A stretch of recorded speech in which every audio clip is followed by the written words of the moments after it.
book of Revelation, chapter 6, and verse 7 in the NLT. When the Lamb broke the fourth seal, I heard the fourth living being say, "Come." Verse 8, I looked up and saw a horse whose color was pale green. His rider was named Death, and his companion was the grave. These two were given authority over 1/4 of the earth to kill with the sword, and famine, and disease, and wild beasts. All praises to Yahweh, Ba'ashem Habashah, Muhammad Kakudash. The honors of the elders and the apostles of the great millstone, Shalom to the hopeful elect that's seeking to be the elect of the nation of Israel. They're scattered abroad amongst the heathen, some looking like the heathen, beginning with the 144,000 preachers, teachers, and prophets, Shalom. Now remember, as you see right here, 10 hours ago, the Mirror U.S., it's all over the news. It says, politics, ICE detention facility locked down and all movement halted as measles outbreak feared. Now remember, when Esau was letting the so-called illegals in through the border, and they were telling they had measles and TB and all types of diseases, right? Now they're saying at these ICE detention facilities where they're housing immigrants, there's a measles outbreak, all right? A measles outbreak. Now, we know we're in a time of pestilence, okay, which can cause death. But now I got this video right here, and y'all remember that 5-year-old boy who they snatched up? Well, he was in the same facility, all right? Now, and they released him back to his family here in America. Now, with that being said, however many more people that they had in this ICE facility and was around these immigrants that's in this facility that has an outbreak of measles that's now been detected, hey, this could be Esau's way of allowing it to spread to the public, all right? And we know how slick Esau can be, all right? And we know you got the nipple virus, okay? They're constantly talking about that. You got this super flu, and it just, y'all know about the pestilence and disease, man, that they're talking about. Well, hey, all these things could be used to bring forth lockdowns, to cause fear. Hey, most definitely great death is coming because of diseases. And it's ultimately those who went along with the plan the first time. Y'all know what I'm talking about, 2019. You know? This is going to bring, if Yahweh Shema shall put the spirit on Esau to cause this to spread, hey, and this can cause great death, panic, and fear. And this MOTB, this digital system is right around the corner. It's here. It's here. But what they're doing is causing things to happen to implement it so they can be justified in doing it. So eventually people are going to take the MOTB because Esau is going to say it's for your safety, and that's how they're going to quickly know who's sick and who got what and who is who. It's all a part of the plan. But let's play this video because, again, hey, we know how slick Esau is. Let's get that we're not ignorant of Satan's devices, man.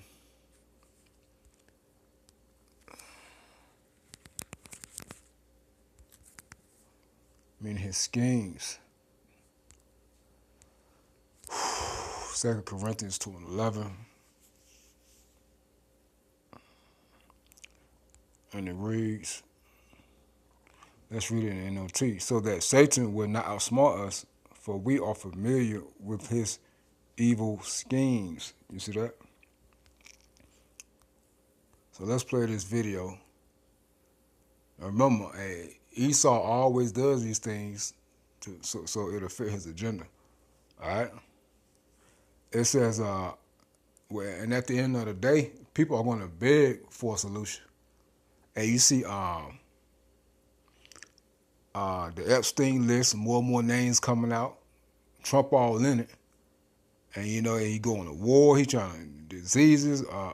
Just so much is going on to the point where he's trying to take it off of him by these distractions, man. All right? But at the end of the day, this place is being judged. Esau, your ass gonna get judged. All right, and judgment is in the air. Okay, going into the Revelation 6 that we read, the pale horse. It says ICE detention center in Texas locked down after measles cases confirmed. Now listen to this, y'all. So just be circumspect, be on your watch. Continue to pray to Yahweh Shema Shai, truth and sincerity. And we know that the elect will not be harmed by these diseases. We read that a couple of days ago concerning the nipple virus. You can read that Psalms 91. All right.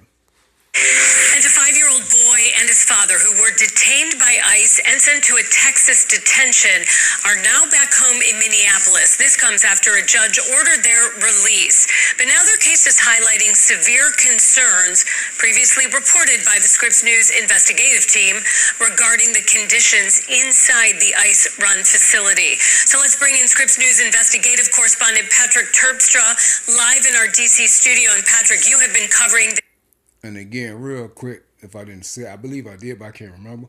They could use this and say it's spreading to the public. All right. This extensively from the beginning. What are we now learning about these conditions? Well, good morning to you, Holly. We just heard from the Department of Homeland Security telling us that they have confirmed 2 measles cases at the Dilley Detention Center in Texas. This is where Liam Ramos, 5 years old, was held at Dilley. We do not know at this time whether Liam Ramos might have been exposed, but DHS saying that they have put this detention center on lockdown as they try to quarantine and make sure that other people are not exposed to the measles. Liam Ramos, 5 years old, over the weekend, he was released from Dilley and sent back home to Minneapolis along with his father. A huge welcome outside of their house. A lot of neighbors of the Columbia Heights community greeting Liam Ramos as he made that return along with his father. This coming after an ordeal that began on January 20th. That is the day that he was photographed wearing that blue bunny hat, wearing the Spider-Man backpack. After school, he was arrested by ICE agents along with his father in a case that really captured a lot of attention given his young age, just 5 years old. The government saying that he was not in the country legally and that neither was his father, but the family attorney pushing back on that, saying that when they had arrived in 2024, it was to seek asylum, and they had been showing up and doing all the things that you're supposed to do as that asylum case played out. It appears that a federal judge agreed with that.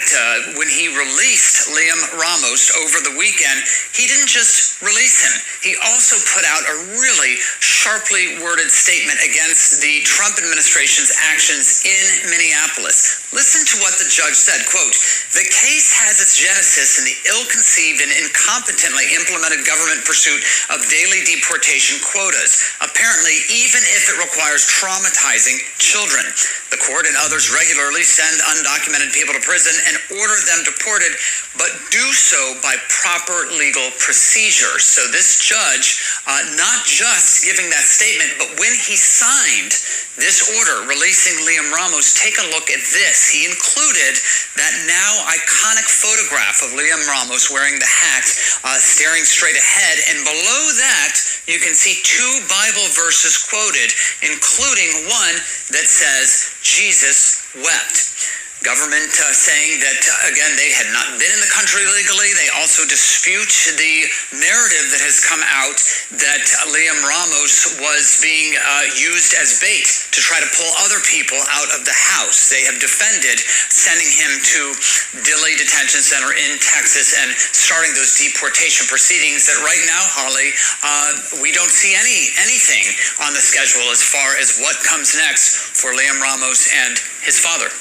Yeah, and as you point out, Patrick, that was quite the ruling by the judge, that whole entire statement. Your reporting has repeatedly found problems at this detention center that holds children. You've been covering this quite extensively, as I mentioned before. They began long before Liam was sent there. What more have you learned about the conditions now? Are they deteriorating, especially now that we see there might be an outbreak of measles or who knows whatever illnesses or diseases might be there? Right, and just to sort of take a step back, a lot of people might not realize that there are hundreds of children that are held at the Dilley Detention Center.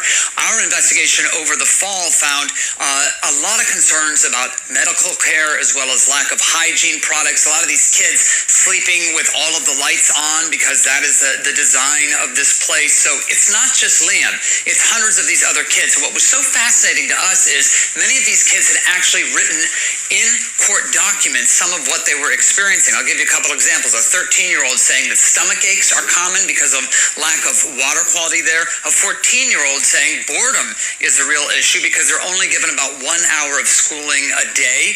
Core Civic, the company that owns this, they take issue with that characterization. They say that they actually have top-tier standards for all of these families that are held there. But the fact remains, if you talk to experts, child welfare experts, they have told us that no amount of time in detention is good for children. And in fact, the courts have said that the maximum amount of time that kids can stay in detention is 20 days. Well, we found data showing that hundreds of kids, over 300, have been held far longer than those 20 days, months in some cases. And the reason for that, of course, is because there are now just so many people being arrested on suspected immigration violations. The courts are overwhelmed. So even though little Liam Ramos is out of detention, hundreds of other children remained locked up with their families, Holly. And Patrick, one more quick question for you. Has the company that owns and runs this detention center, have they allowed anybody to come in to refute those claims, to say, look, here, look for yourself?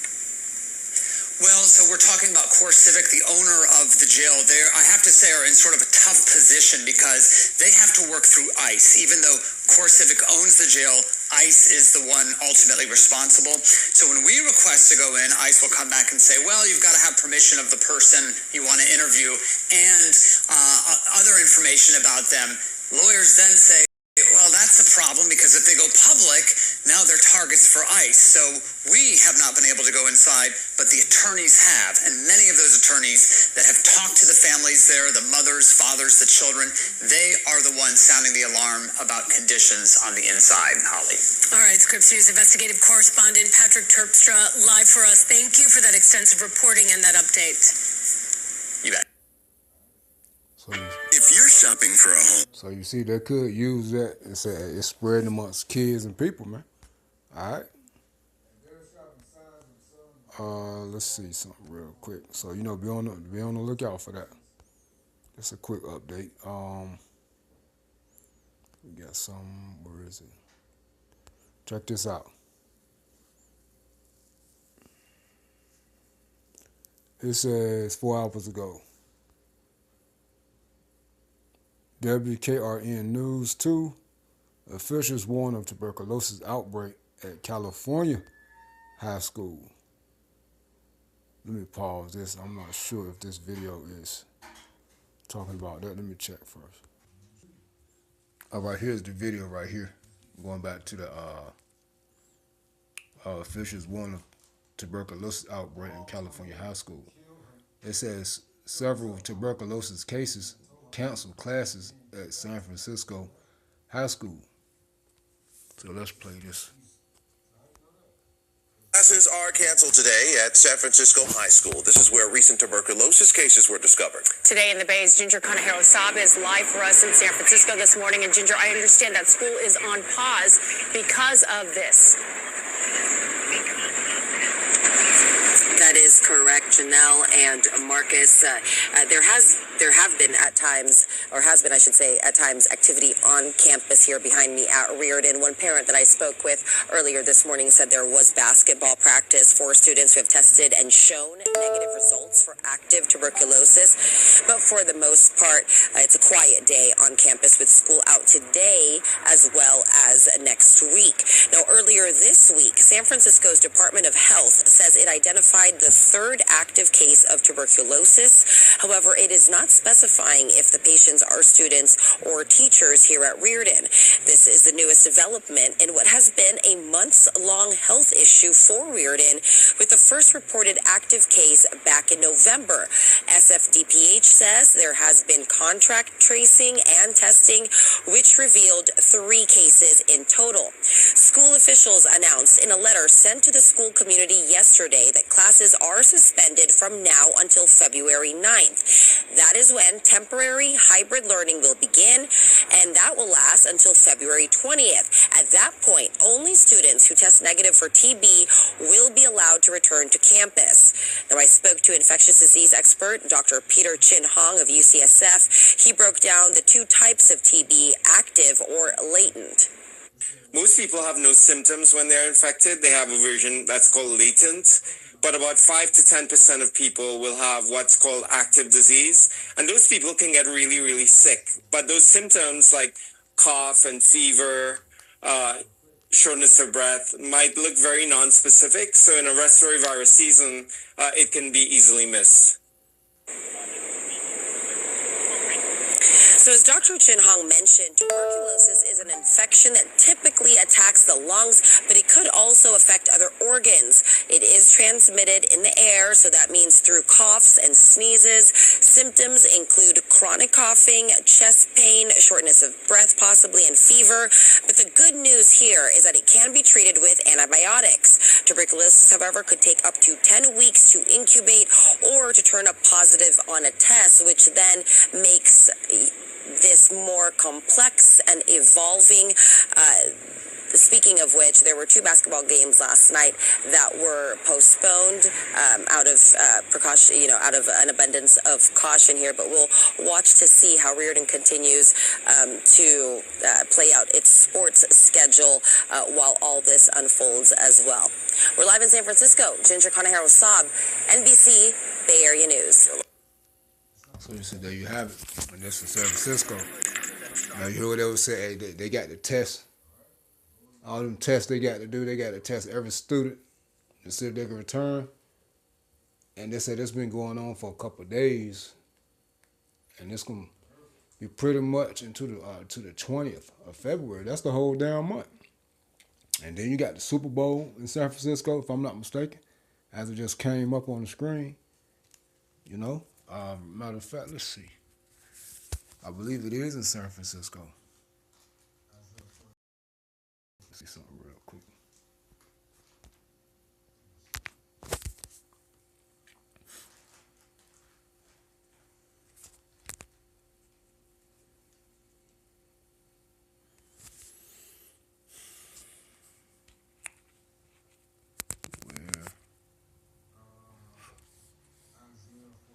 This don't trip.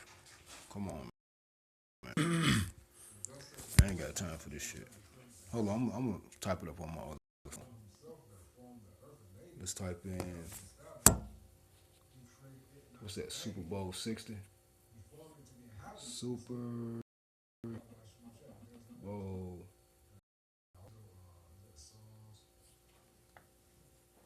Close out. Yes,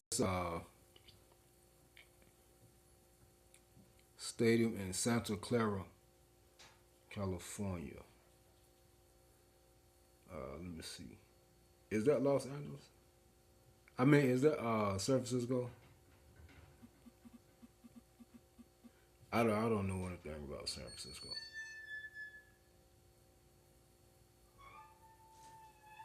Yeah, it says Super Bowl 60 will take place on Sunday, February the 8th, 2026 at Levi Stadium in Santa Clara, California, part of the San Francisco Bay Area. So yes, part of the San Francisco Bay Area. All right. Now, real quick, let's get this right here. It says,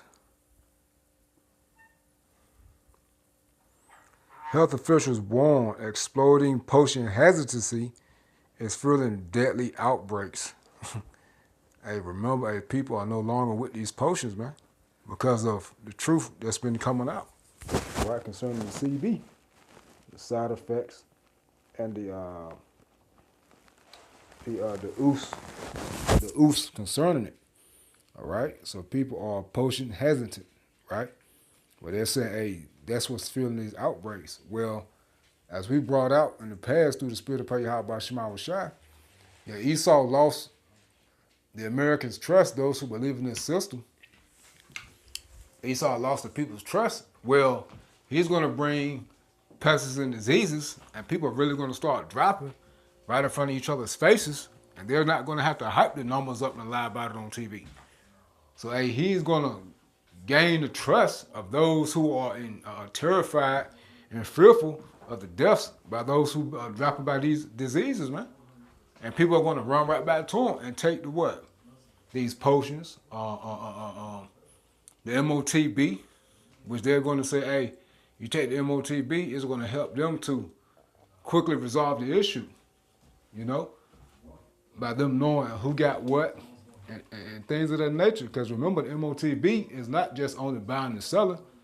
That's just the functionality within this big system. But see, what Esau is not telling you that, hey, he's going to read your biometrics, man. All right? We've been telling you that. We've been bringing the information out by way of the Holy Spirit. All right? So, hey, it's a lot going on. Be watchful and stay in the spirit and know and understand that Yahweh Shema Shai has the elect covered. And Lord willing, we within his, in the palm of his hands, within his, the inner courts, which is this truth, man. Hey, stay prayed up in the name of Yahweh Shema Shai. Shalom.